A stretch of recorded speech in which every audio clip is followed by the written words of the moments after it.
តិចនេះថែទាំកូននៅពេលដែលកូនដុសធ្មេញដំបូងការលូតលាស់របស់កូនតូចៗគឺមានច្រើនផ្នែកហើយមួយផ្នែកនៅក្នុងការលូតលាស់នោះគឺពាក់ព័ន្ធទៅនឹងការដុសធ្មេញដំបូងរបស់ពួកគាត់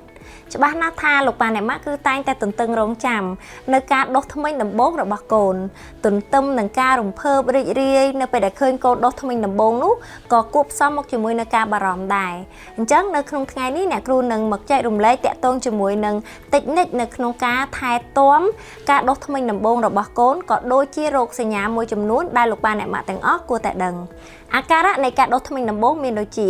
ទី1នោះគឺពួកគាត់យំហើយខឹងឆាប់មួម៉ៅខុសពីធម្មតា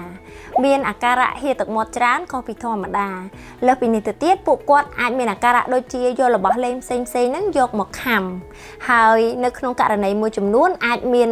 ការទន់នៅអញ្ចាញធ្មេញឬមួយក៏ហើមនៅអញ្ចាញធ្មេញពួកគាត់ក៏បាត់បង់នៅចំណង់អាហារខ្លះដែរហើយក្នុងករណីមួយចំនួនណានោះទៀតក៏មានករណីដូចជាក្តៅខ្លួនស្ទិញក៏ប៉ុន្តែមិនមែនជាការគ្រុនក្តៅនោះទេមានម៉ាក់មួយចំនួនបានចោទជាសំណួរសួរឡើងថាពួកគាត់គួរតែបញ្ឈប់ការបំបើកដោះកូនដែរឬទេពីព្រោះថាគាត់បារម្ភថានៅពេលដែលកូនមានធ្មេញអញ្ចឹងអាចខំដោះគាត់ធ្វើឲ្យតបើក្បាលដោះឬមួយក៏មានការឈឺចាប់អីជាដើមប៉ុន្តែអ្នកគ្រូមិនណែនាំឲ្យបញ្ឈប់ការបំបើកដោះកូនទេដោយដែលយើងដឹងហើយថាទឹកដោះម្ដាយគឺជា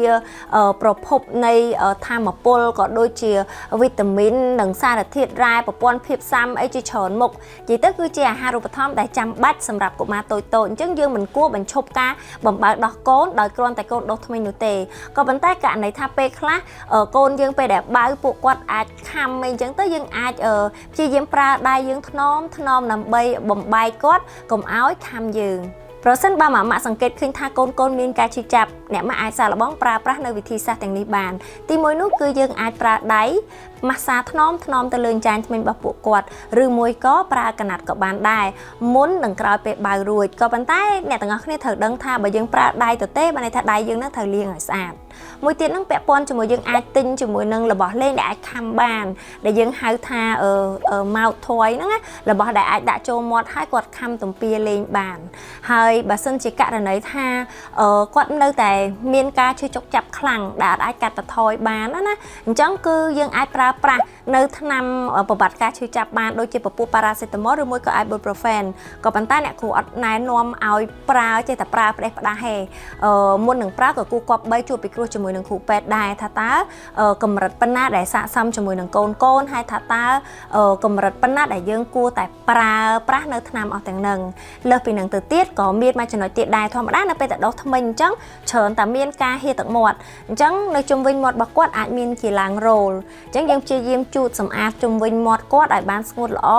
ដើម្បីកុំឲ្យមានអាការៈរោលឬមួយក៏រមាស់នៅជុំវិញមាត់របស់ពួកគាត់គួរគប្បីនាំកូនទៅជួបគ្រូពេទ្យប្រសិនបើពួកគាត់មានកម្ដៅខ្លួនកើនឡើងលើសពី38អង្សាពួកគាត់បដិសេធមិនញ៉ាំអាហារមានអាការៈរាគរូសឬមួយក៏យើងសង្កេតឃើញថាគាត់មានការឈឺចាប់ខ្លាំង